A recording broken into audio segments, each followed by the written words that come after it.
Well, guys, you win some and you lose some, and we lost this one, which is no surprise because it is the Fourth Circuit Court of Appeals. All right, so let me give you the too long didn't read right up front. So in case you need to get out of here, that is fine. The Fourth Circuit, which is the most anti-gun circuit in the country when it comes to circuit courts, said that the banning of AR15s is A-okay. And this is the case Bianchi. This is the case of Bianchi versus Brown, which is like the Attorney General of Maryland. So let's go ahead. We're going to go over it a little bit. Dark's going to be joining us for a little bit, but let's just go ahead and talk about what happened here. All right. So basically, this was remanded back down to the circuit court to rehear because Maryland enacted a Firearm Safety Act of 2013, which had an assault weapons ban in there. And that was before, no, the Fourth Circuit doesn't cover Michigan. And that was before the Bruin decision.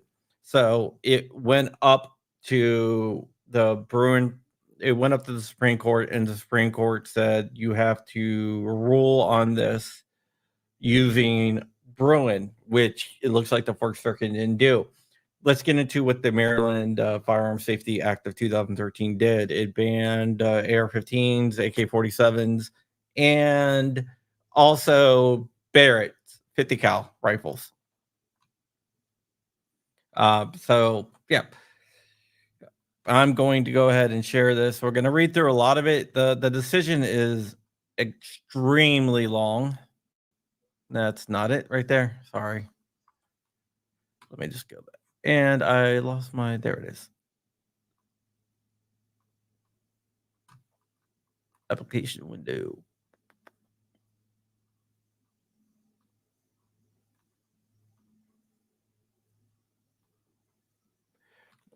All right. So I just gave you the breakdown of it, but we're going to go through it a little bit. So they were considering we considered this issue an en banc of Kobe versus Hogan. That they did that in 2017 before. Hey, Dark. Hey, bud. Sorry about that. I had a little family thing. Yeah, before Bruin, but they had to reconsider it because the Supreme Court says you have to use the Bruin because of the Bruin decision, because you couldn't rely on Colby because that was before the Bruin decision. So let's go ahead, Dark. I'm not gonna have you read the whole thing because it's 180 some pages long, but let's start at the beginning of page 1. I'm just kidding. You want me to read this? Yeah. Do you want me to do any fancy accent or just go ahead? Just go ahead. With the respectful consideration and benefit of Bruin, that's a joke, we now uphold the judgment below. The assault weapons, not sure what those are, at issue fall outside the ambit of protection offered by the Second Amendment because, in essence, they are military style weapons designed for sustained combat operations that are ill suited and disproportionate to the need for self defense. Moreover, the Maryland law fits comfortably within our nation's tradition of firearms regulation. It is but another example of a state regulating excessively dangerous weapons once their incompatibility with a lawful and safe society becomes apparent, while nonetheless preserving avenues for armed self defense. For those reasons, we decline to wield the Constitution to declare that military style armaments, which have become primary instruments of mass killing and terrorist attacks in the United States, are beyond the reach of our nation's democratic processes. In so holding, we offer no view on how a state should regulate firearms, nor do we do anything to impose Maryland's regulations upon other states. We do hold, however, that Maryland was well within its constitutional prerogative to legislate as it did. We therefore reject the challenges of appellates and affirm the judgment of the district court. Our friends in dissent would rule the Maryland state statute, unconstitutional. They would go so far as to uphold a facial challenge to the enactment, meaning that there is no conceivable weapon, no matter how dangerous, to which the uh, prescriptions, can validly be applied. In so doing, they reject the centuries of common law that infused accommodation in the rights our founding generation recognized, and in creating a near absolute Second Amendment right in a near vacuum, the dissent strikes a profound blow to the basic obligation of government to ensure the safety of the governed. I didn't know that was their job. Arms upon arms would be permitted in what can only be described as a stampede toward the disablement of our democracy in these most dangerous of times. All this we shall explain. There's so many things that I want to say, but I'm just going to read this right now. Okay. And of course, Jonah with Big Mac Defense, stop calling me because now I just lost my place. Hold on. It's a top. I got it. Yeah, no, it changed my computer. Snap. Give me 1 The second. Supreme Court remanded this case for consideration in light of Bruin, a task that we shall, with great respect, perform, which they did not. We conclude that Bruin did not mandate an abandonment of our faith in self-governance, nor did it leave the balance struck throughout our history of firearms regulation behind. Basically, what Bruin did is got rid of intermediate scrutiny. And if you just read that first paragraph before the one I just read, it looks like they used intermediate scrutiny. Sorry about that. It kicked me out of full screen for a second. I couldn't get back in. Yeah, this is absolutely preposterous, especially when you look at something like Miller v. United States, where they had said his sawed-off shotgun wasn't covered under the Second Amendment because it was not a military style firearm and it was not a firearm that was used or fielded in the military, which even then wasn't necessarily true, but back then they said items weren't covered because they weren't military style, because military style is, for the militia. Now they're saying things aren't covered because they're military style. Miller was 1937, right? It was pre-1934. So No, I thought it was after the NFA because the NFA made. Oh, you know what? You may be right. Because of a direct challenge to the NFA's SBS regulation. Yeah, I can't recall. I thought it was before 1934, but you may be right. I think it was after. Oh no, in 1958, I was way off. Oh wow, 58. Yeah. Wow. It's just interesting that they took maybe it's 39, maybe it's a different Miller I looked up, but I thought it was in the 30s. Yeah, I thought it was. I could be totally off. It's hard to retain all the different information. But the problem here is that look what you know. Yeah, 39 of right. Too many choices of right. I was off by 2 years, but whatever. Yeah, good job. Too many choices. But the issue is that look what to like nearly a century has. Oh wow, they specifically call out. Yeah, this is the Wow, law. This is the law. Or copycat weapons. And it basically just goes over what the law is, which we all know what Maryland thinks that assault weapons is. dude, Maryland is such trash. So without going too much into this, because it's a bunch of different baloney, and it's like 168 pages of saying the same thing. It looks like they used intermediate scrutiny with them, which they were not allowed to do. They decided on Mm, this once, and the Supreme Court sent it back saying you got to use Bruin to decide that, mhm. and they didn't use Bruin again. They But used they're intermediate scrutiny. they're trying to use the guise of previous unconstitutional regulation as text history and tradition. That's ridiculous. Yeah, And since when is it the government's job to uh protect the governed? Like, can't there's the only job of federal government is to ensure our natural rights are not being encroached on by the federal government and by our states. There is no other thing for the federal government to do other than that. And it's been quite the opposite over the years. And they never, aside from the times that SCOTUS has stepped in, they rarely step in and help in that regard. So I can't believe that this. I mean, it's Maryland, right? But fourth district that covers or circuit, circuit. Yeah, that yeah, covers fourth Virginia circuit too. that covers Virginia too, and they're at like a 65-35 split, so it's usually a toss-up when things go to the 4th Circuit, and, Well, the First man, Circuit is probably the most anti-gun circuit in the country. yeah, which is unfortunate that Virginia is covered by that. I mean, you can look at it this way, but also it is probably the it it's probably going to speed up this going to SCOTUS because this is a slap in the face to SCOTUS because Yep, they did exactly what they told them not to do. yep. Yeah, I mean, I certainly don't see that this has any bearing, and I don't believe this is gonna be upheld or that anything else will be done, but the problem is that from now to the point that, SCOTUS, I guess they get their what? They're rid of tertiary or whatever, and then For sure, the whole process, like, what could happen in the interim, you know? yeah, It's a lot of stuff absurd. can happen. It's going to take a while to go, but Yeah.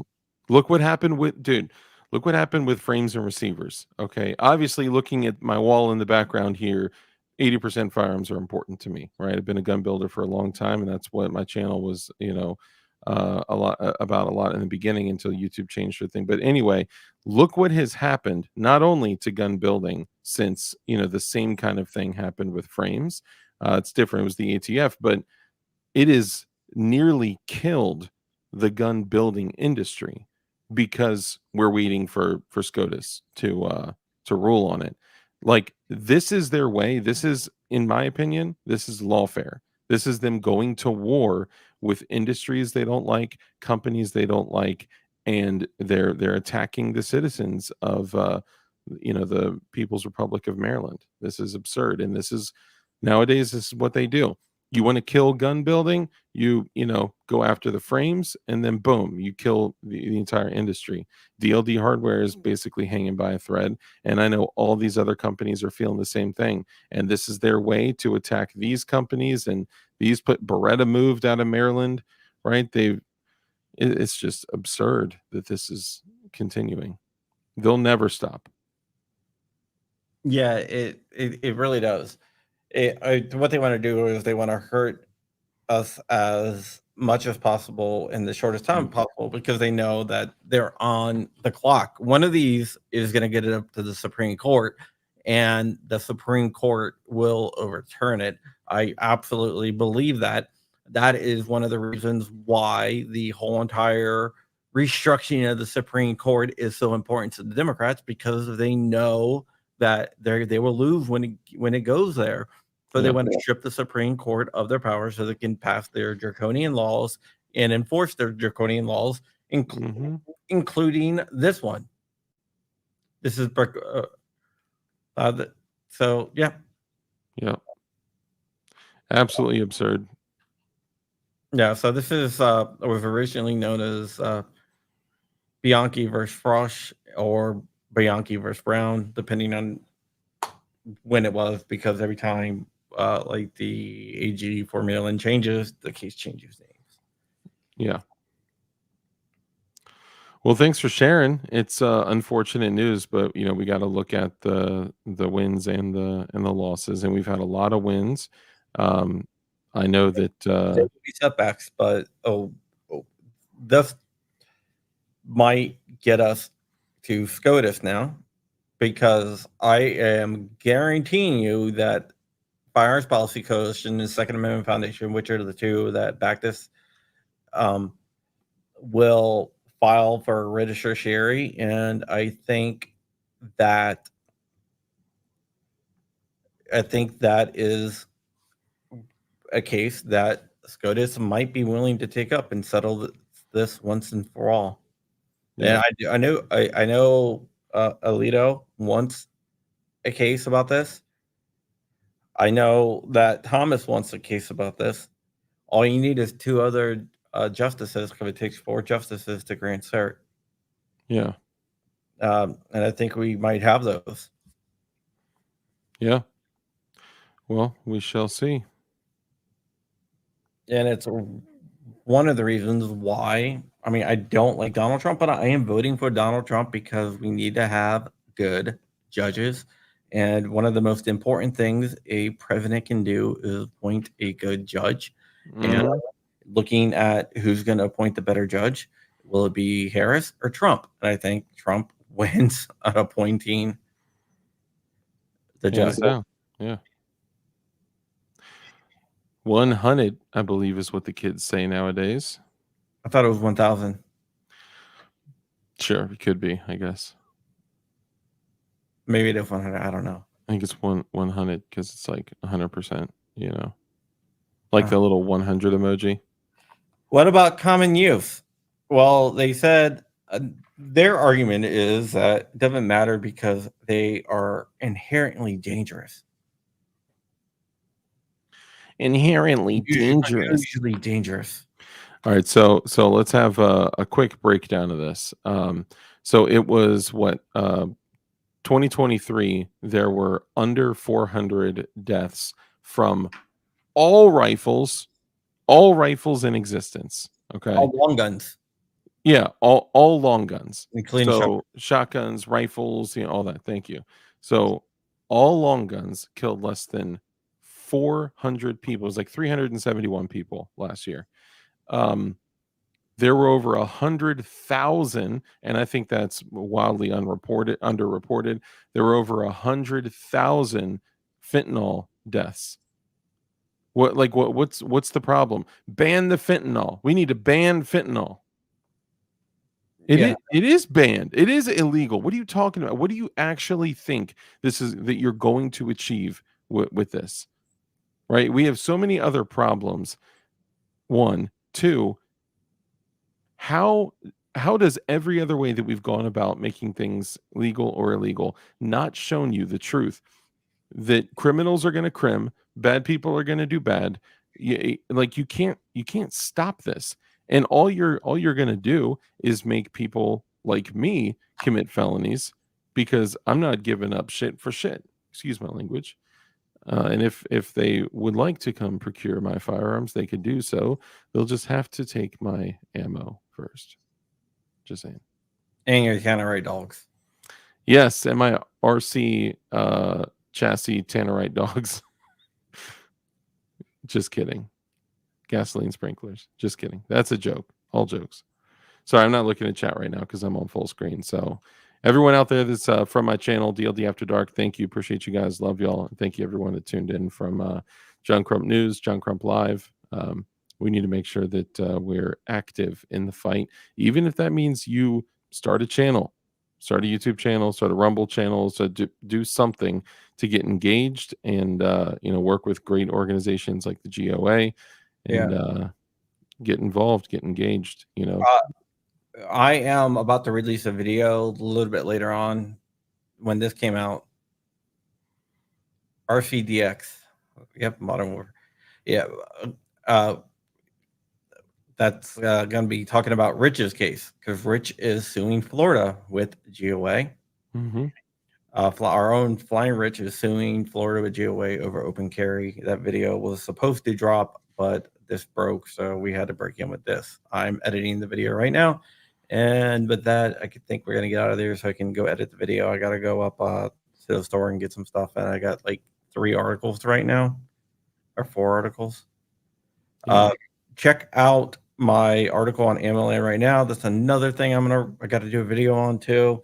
I got some internal documentation that shows that that the disinformation board was working with Facebook to monitor and censor the Freedom Convoy. A bunch of people have already reached out, but yeah, about that. The RCDX. So I just saw that chat you mentioned. So it's interesting because RDX is a high explosive and it's an RC car. So RCDX is it's kind of a fun play on it. But any news on Matt? You want to touch? I mean, there's really nothing else or new to report. There's going to be there is an appeal going on right now. It has not been heard, but that's going to be a while. Yeah, quite some time. All right, guys, that is it. We're going to get out of here. Look for the video. I'm not sure if I'm going to release it today. I'll probably release it in a couple hours here because I got another video that I'm working on. It's just there's so much stuff going on right now. It's just crazy. Yeah, lots. And with that, but my investigation is over on AMLN. I'm going to do a video breaking down my investigation. That's like the Tucker Carlson's people have already reached out. Newsweek has reached out on it. The Twitter file people. Dang, that's what's up. So it's definitely an interesting story. All right, guys, that's it. See you guys later. Bye.